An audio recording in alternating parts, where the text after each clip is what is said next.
Hello, everybody. Welcome to episode 13 of the Credit You Deserve podcast. I'm your host, David Murphy, president at MMCCU, and today I'm joined by Karen Rao, executive director at the Marshfield Area Pet Shelter. So thanks for joining us, Karen. Thank you for having me. So we know that one of the big events that's coming up here in the next couple of weeks is our Pause for Brittany Walk that you guys put on and have been putting on for several years now. Can we just talk about that event, what that means to the community, what it means to the shelter, and how everything is going with that, and just give an update on where you're at with that? Pretty crazy. This is going to be our 10th year of having this already. As many people know, Brittany Zimmerman was attending college down in Madison back in 2008 when she was attacked and murdered.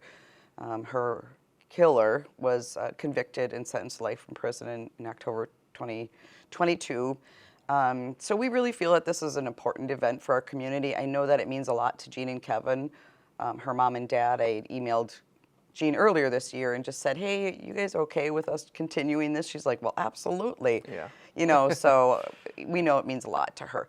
So a lot of her family and friends come, and it seems like a family reunion every year. Yeah, I've heard. Yeah, it really does. That's cool. And I see her friend, Jenna, signed up again. She comes all the way from Iowa with her husband and kids, and she's done that every year. So it is just a fun run dog walk. We get lots of people bringing their dogs. And it's around the big pond at Wildwood Park and Zoo. So it's going to be May 11th this year on Saturday. It's always Mother's Day weekend. And then the registration starts at 8 and the walk actually starts at 9. We prefer that people register in advance at pauseforbrittany.com. And then after April 23rd, they can still register online, but they're not going to be privy to the unique event T-shirt that we design every year for the event. Sure. And then they can register the morning of the event. So we get, different numbers. Usually the majority of people do pre-register, but we usually get a lot of people that come that morning. Some people just hold out and want to see what the weather's going to be like, right? Yeah, it's always iffy up here in central Wisconsin, isn't it? Yep. So I don't know. We really enjoy this. I really enjoy knowing that we're doing something for Jean and Kevin, who carry that kind of baggage around every day. That feeling of sadness that must weigh on them almost every day about what happened, and just I'm glad that we can do this for them. So anyways, May 11th at Wildwood Park and Zoo. New this year, we have a photo booth, and then Stone Press food truck will be there for a little while, and Pet Supply Plus will be there with her display, and just trying to make it more of an event with some activities for people who come. But a lot of people look forward to seeing the dogs. I imagine. It's kind of the main attraction, right? Yep. Besides everything else that's going on there. Yep. Very cool. And so the credit union, starting last year, we started to sell pet magnets around this time of the year in anticipation for the event that went on last year. And so we are still selling those magnets to the public. It's not just necessarily to credit union members, but then also we're a sponsor this year of several of the events that MAPS is putting on, so Pause for Brittany being one of those events. But do you want to just touch on some of the other events that you guys do host and run throughout the rest of the year then? Yep, in addition to Pause for Brittany in May, then we have our Putts for Pets held at Marshfield Country Club in June every year. That's a golf scramble, a 4-person team golf scramble. That's pretty well received. Boy, there's a lot of fun that's had at that event, as you could imagine. Sure. Throughout the day, we start at 10 o'clock with a shotgun start, and everybody takes off, and we usually have over 20 teams for that. So there's a lot of good times happening throughout the day, and by the end, everybody's... It's a long day, but it's a fun day, right? Especially for you guys, I imagine, setting up and getting everything operated. Yeah, so that's one of the fun events. The only downside is we have 3 events every year, and 2 of them are held outside, so you just hold your breath. Fingers crossed. Yeah, fingers crossed every time. So that'll be on June 14th. That online registration for those golf teams is available on our website at marshfieldpetshelter.org. So please feel free to register for that golf event. Like I said, it's a really fun time.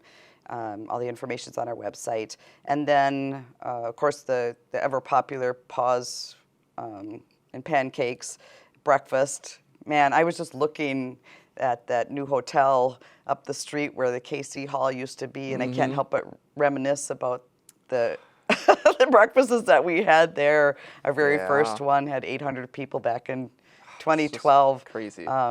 And then the couple following years, there was 1,000 people we served in 3.5 hours, and they stood outside in freezing February weather to get in to get some pancakes, get their paws on some pancakes. Yeah, we've been around with that one for a long time, changed venues quite a few times. So that one is always held in November now because we used to have it in February until the big blizzard. There was a blizzard back in 2018, and of course it fell on the morning of our breakfast. Typical Wisconsin, right? So we moved that to November to avoid that from happening again. Yeah. So that's another one of our fun events. So a large part of our fundraising is to raise money, obviously, to sustain our daily operations at the shelter. And generous sponsors like the credit union for signing up to be one of those sponsors is really where a lot of our money comes from for these fundraisers, the event sponsorship. We usually have anywhere between 25 sponsors and 30 for all of these. And Nice. you know, we give shouts out to all these businesses that are generous enough to want to support us and send that in. So there's advertising for the businesses at the events, and we email that out to all of our supporters in our email blasts, and of course shouts out on Facebook. And we just want to let all these businesses know that we appreciate that they had written out that nice check to support us. So we're really happy that the business community is so supportive of us and awesome. individuals. It is. Yeah. Well, it's, you know, the role that you guys play in the community, obviously, being Marshall area, just the importance that you serve and taking care of the situations that arise, you know, and we'll kind of leave it at that because some are warranted, some are out of necessity, some just fall out of the blue.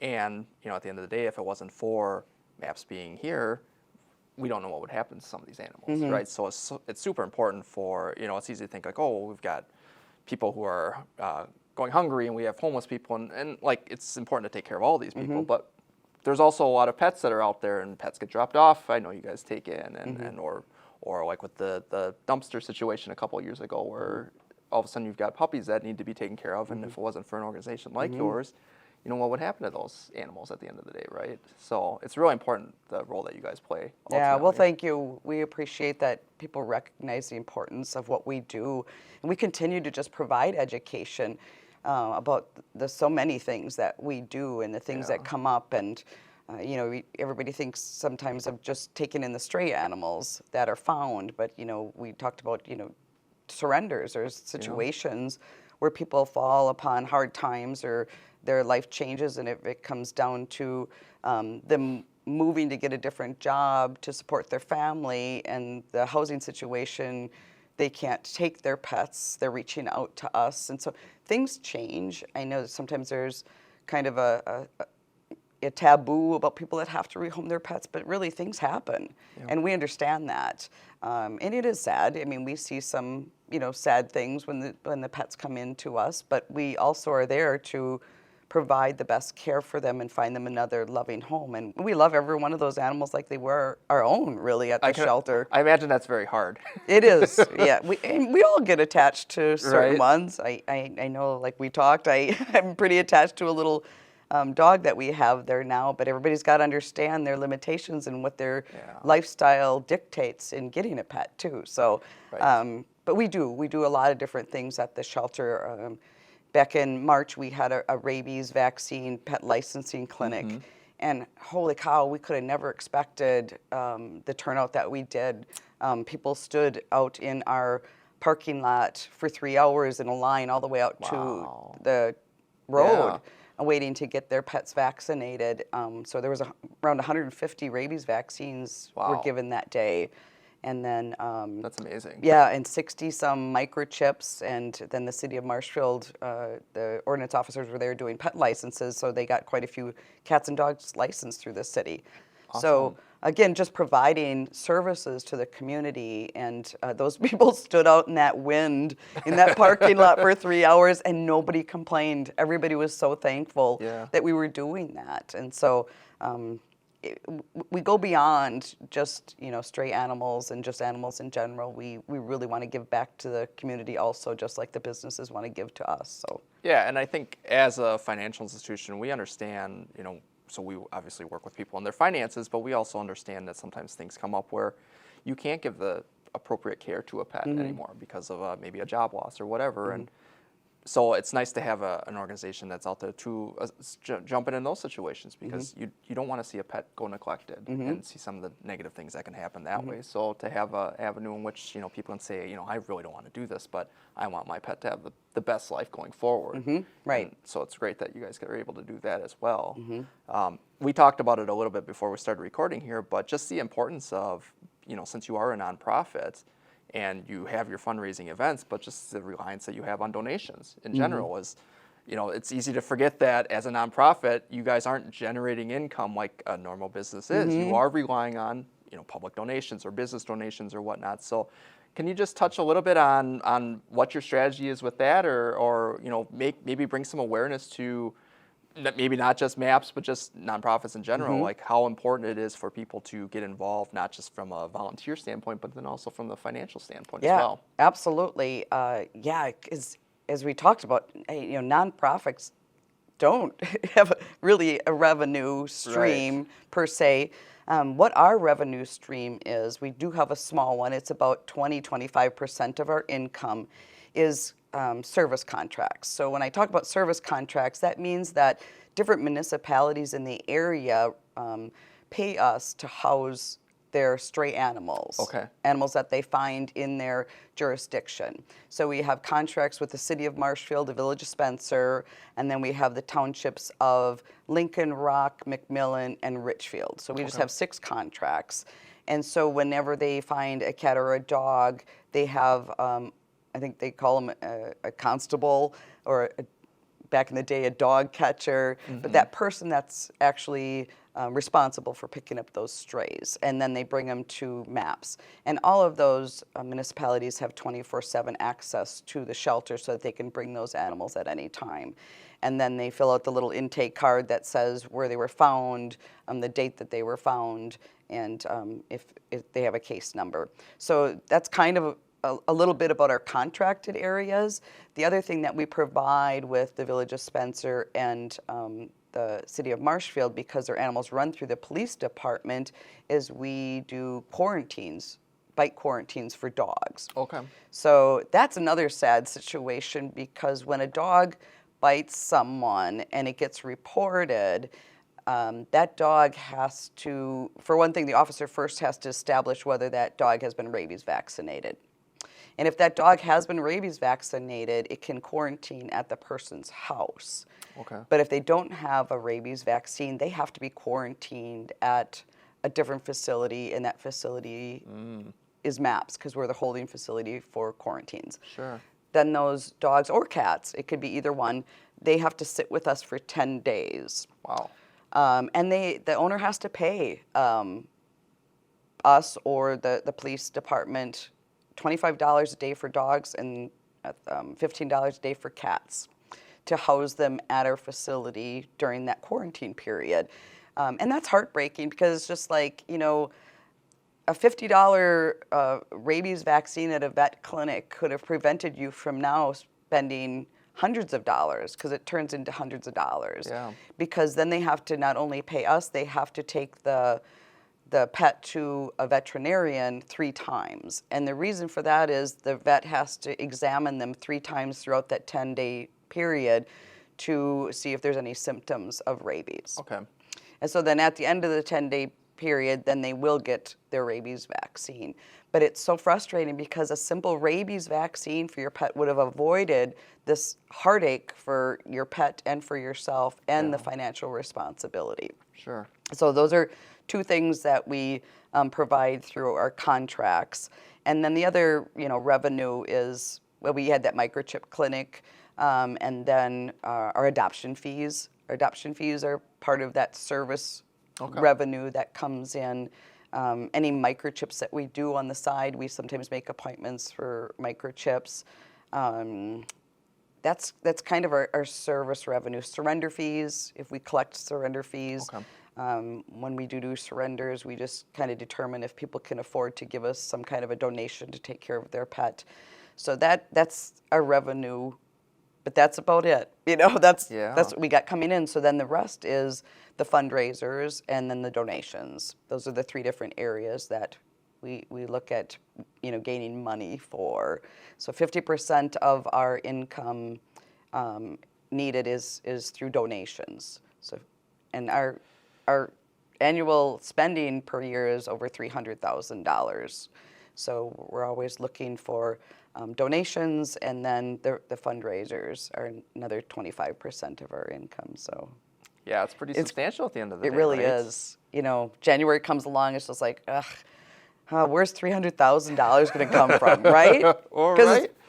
It has to come from somewhere because you still have your, we talked about a little bit before we started, but you still have building costs and you still have to maintain, obviously, maintenance of the pets and everything that goes along with it, and staff salaries and everything. And that just doesn't magically go away if you don't hit your donation targets, right? Right, yeah, that's exactly right. So yeah, just talking about nonprofits and getting people to understand what our struggles are, and how we hold our breath and hoping that donations come in, and how happy we are when we do get those donations. Every time we got a sponsorship in, I smiled, and sent out thank yous, because we need to make sure that we're showing appreciation for the donations and the sponsorships, because people can give to anything.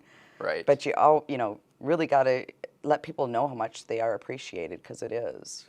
Yeah, so if someone is interested in financially supporting MAPS, what is the best way for them to get involved? Is it just to attend some of these different events that you guys are putting on? Is it to reach out directly to the shelter?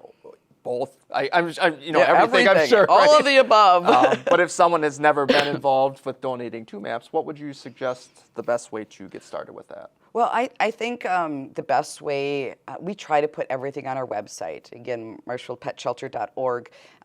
We have under the donation opportunities, we recently added all kinds of other ways versus just monetary, because there's retirement IRA gifts. Yes. There's employee matching. There's the Festival Foods Paw Away Hunger program that they donate, $1,000 of supplies every 4 months to us, because people donate by purchasing a little Paw Away Hunger card by their checkouts. Shaw's Wrecking, they've been collecting aluminum cans and scrap metal for us for years. People can donate that stuff to Shaw's, and then they put that money into our account. So all kinds of different ways that people can give. We have an endowment fund at Marshfield Area Community Foundation. So just giving people options for donating. Yeah. That's all on our website. But, Cool. people are, free to call a shelter anytime. I'm happy to talk to anybody about these options, and leaving us in their will. We've gotten a few of those, and boy, that sure is a nice surprise when I imagine. you get that letter from that lawyer and that check. Like last year, we had gotten a check for $20,000. Wow. So it's really important to get the word out about all these wonderful things that you can do for nonprofits, and so we're hoping that MAPS is thought about when people are planning for stuff like that. Yeah, nice. If people are maybe not in a capacity where they can help financially, but they still want to get involved with the shelter, you guys do rely on volunteers as well, because it's easy to think, okay, well, as a business, you're Monday through Friday. Well, there are pets involved. You can't just be a Monday through Friday, right? You are 7 days a week, every day, holidays, I imagine, as well. So if someone wants to get involved with the shelter from like a volunteer perspective, same steps, get involved, like check on the website or reach out to you guys? Yeah, pretty much checking the website. So here's the thing with volunteering. I mean, we are so lucky. We have over 50 volunteers. Nice. We only have 4 staff members. Shelters our size usually have no less than 10 or 13 employees, and we only have 4. And it's because we have 50 volunteers. And those volunteers have been with us for a long time. They kind of moved with us over to the new building, which will be almost 4 years ago. And they sign up for 1 day a week, and they come for that shift every day. So it's not like we have to adjust our scheduling and plunk people in. It's just like, you know, Eileen, Georgette, and Cammie became good friends. They're all retired, and every Tuesday morning at 9 o'clock, those three come. That's Isn't that awesome. crazy? I can't say enough about our volunteers, and it's like that every day of the week. So we have 2 different shifts, the morning cat care and then the evening cat care, and 7 days a week. And that, like you said, it's 7 days a week, and those people come. So if people are interested, watch our website, because when we do have a need for volunteers, we put our volunteer application on our website. Okay. And people are, you know, can feel free to text us or message us on Facebook or email us and just ask. But we've been very lucky. ODC is another one.